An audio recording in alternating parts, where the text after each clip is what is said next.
Výborne, povedal si, kto v poradí. Štvorkolka Subaru by nám mohlo trošku viacej ustáť.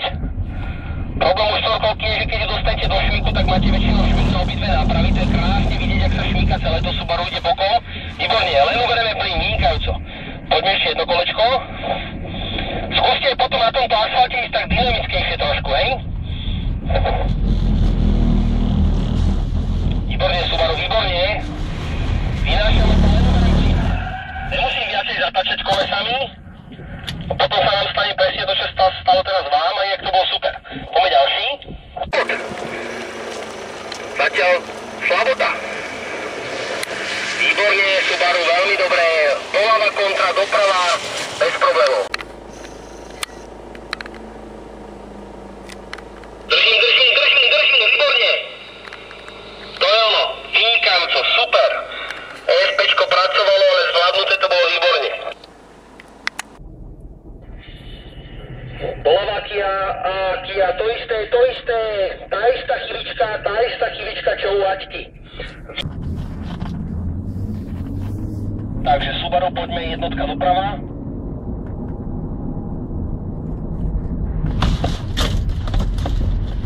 Vynikajúco, perfektne zvládnuté, bez problémov. Opel sa nám pripraví to isté, pôjdeme jednotka vpravo. Veľmi dobrá práca, chválim Subaru, veľmi dobre. Máme ešte nejakých 25 minút, takže poďme Subaru, dvojka doprava. A naspäť. Výborne, trošku sme rozhádaní.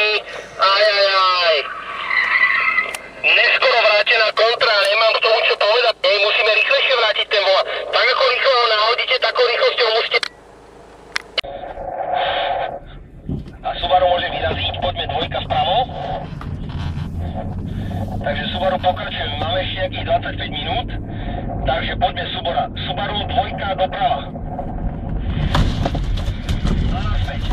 Výborne, trošku sme rozhádaní. Ajajaj. Neskoro vrátená kontra, nemám k tomu čo povedať. Musíme rýchlejšie vrátiť ten volant. Tak ako rýchlo ho nahodíte, takou rýchlosťou musíte vrátiť späť. Subaru v podstate nepodarený pokus, ale pekne, videli ste. Jeden pretačavý šmík, druhý pretačavý, tretí a štvrtý sme už nezvládli. Späť, výborne. Teraz to isté Kia.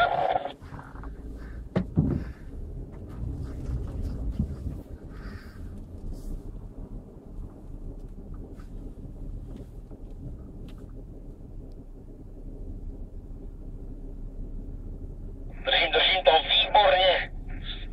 Super, 68, veľmi dobre. Ďalšie vozidlo.